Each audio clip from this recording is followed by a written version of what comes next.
Assalamualaikum warahmatullahi wabarakatuh.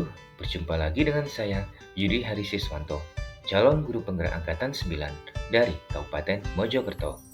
Kali ini saya akan memaparkan video tentang koneksi antar materi modul 2.1 pembelajaran berdiferensiasi.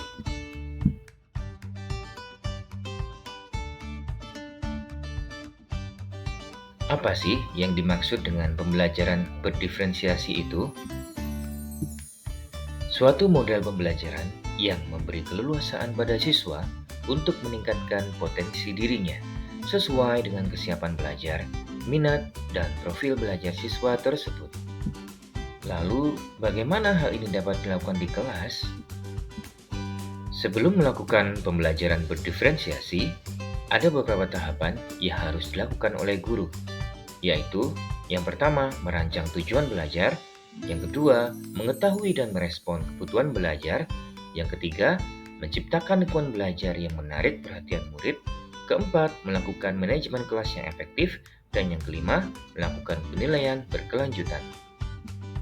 Pembelajaran berdiferensiasi dapat memenuhi kebutuhan belajar murid dan membantu mencapai hasil belajar yang optimal dengan cara memperhatikan 3 aspek kebutuhan murid, antara lain kesiapan belajar murid atau readiness, minat murid, dan profil belajar murid. Yang dimaksud dengan kesiapan belajar murid atau readiness adalah kesiapan belajar mengacu pada kemampuan murid untuk memahami materi baru, memberikan tugas sesuai dengan tingkat kesiapan belajar, dan melakukan penilaian awal adalah langkah yang sangat tepat menentukan rancangan pembelajaran. Perlu dipahami dulu maksud kesiapan belajar murid, yaitu kapasitas untuk mempelajari materi atau konsep atau keterampilan baru. Pertimbangkanlah tingkat kesiapan murid. Namun, dengan lingkungan belajar yang tepat dan dukungan yang memadai, sehingga mereka dapat menguasai materi atau keterampilan baru tersebut. Aspek diferensiasi yang kedua adalah minat murid, yaitu guru harus mampu membuat materi yang menarik dan relevan dengan minat murid, sehingga akan memotivasi mereka untuk mengikuti pembelajaran secara aktif. Adapun cara yang dapat dilakukan oleh guru untuk menarik minat murid adalah yang pertama, dapat menciptakan situasi pembelajaran yang menarik. Yang kedua, dapat membuat konteks pembelajaran dengan mengaitkan dengan kesukaan atau minat murid. Dan yang ketiga, komunikasikan nilai manfaat dari pembelajaran agar dapat dipahami oleh murid. Aspek yang ketiga adalah profil belajar murid. Memberikan kesempatan bagi murid untuk belajar secara natural dan efisien. Setiap murid memiliki cara belajar yang berbeda, antara lain visual, auditori, atau kinestetik. Gaya belajar secara visual adalah biasanya murid itu mudah menangkap pelajaran berdasarkan melihat gambar, diagram poin, atau video, dan lain-lain. Sedangkan gaya belajar auditori yaitu belajar dengan mendengar, seperti mendengarkan penjelasan guru, membaca dengan keras atau jelas, serta mendengarkan musik, dan lain-lain. Sedangkan gaya belajar kinestetik yakni belajar sambil melakukan kegiatan seperti bermain bola, memberikan gerakan yang ekspresif, atau bermain game-game lainnya.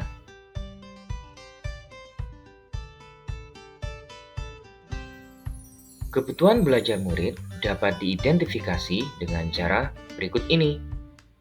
Mengamati perilaku karakter murid, sharing dengan guru atau murid sebelumnya, mengidentifikasi kemampuan awal, mengidentifikasi hasil belajar sebelumnya, melakukan refleksi pembelajaran, melakukan penilaian berjenjang.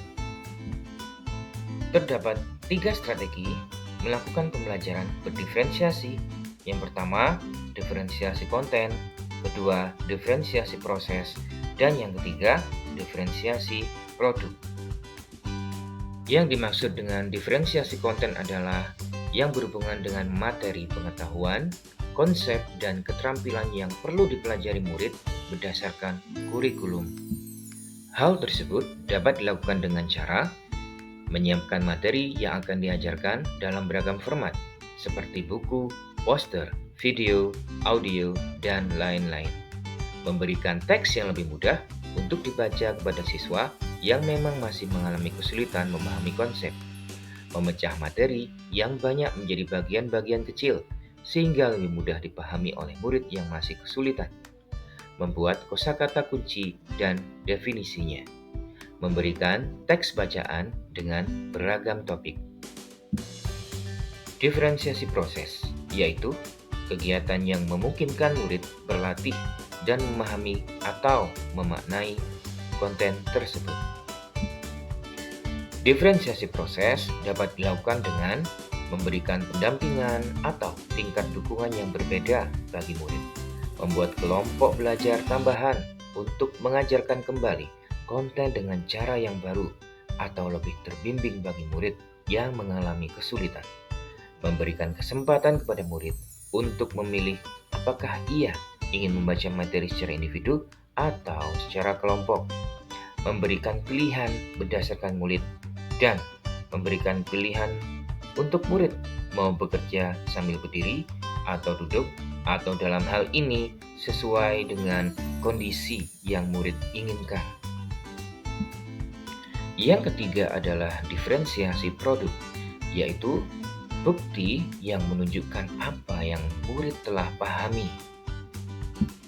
Suatu diferensiasi produk dapat dilakukan dengan murid memerlukan bimbingan, dapat menjawab pertanyaan-pertanyaan mengenai konten inti materi yang cukup mahir, dapat membuat presentasi yang menjelaskan penyelesaian masalah sederhana, dan bagi peserta yang sangat mahir dapat membuat sebuah inovasi atau menelaah permasalahan yang lebih kompleks.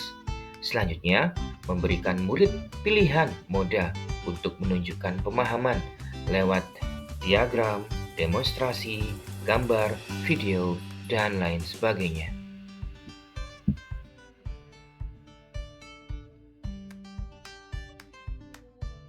Kaitan antar materi dari modul 2.1 dan modul 1.1 adalah pembelajaran berdiferensiasi dapat dilaksana dengan memenuhi kebutuhan belajar murid sesuai dengan kodrat alam dan kodrat zaman, sesuai dengan filosofi pemikiran KHD. Kaitan materi modul 1.2 dan 2.1 adalah pembelajaran berdiferensiasi. Guru harus menerapkan peran dan nilai-nilai guru penggerak dengan baik agar dapat memenuhi kebutuhan belajar murid.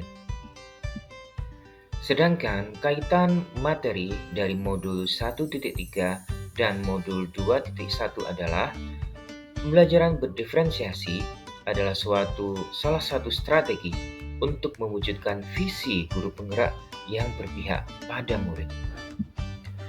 Dan kaitan materi dari modul 1.4 dan modul 2.1 adalah dalam melaksanakan pembelajaran berdiferensiasi antara guru dan murid harus melaksanakan kesepakatan atau keyakinan terlebih dahulu agar proses pembelajaran dapat berjalan dengan baik sesuai dengan nilai-nilai budaya positif. Sekian pemaparan video dari saya, semoga bermanfaat. Terima kasih. Wassalamualaikum warahmatullahi wabarakatuh.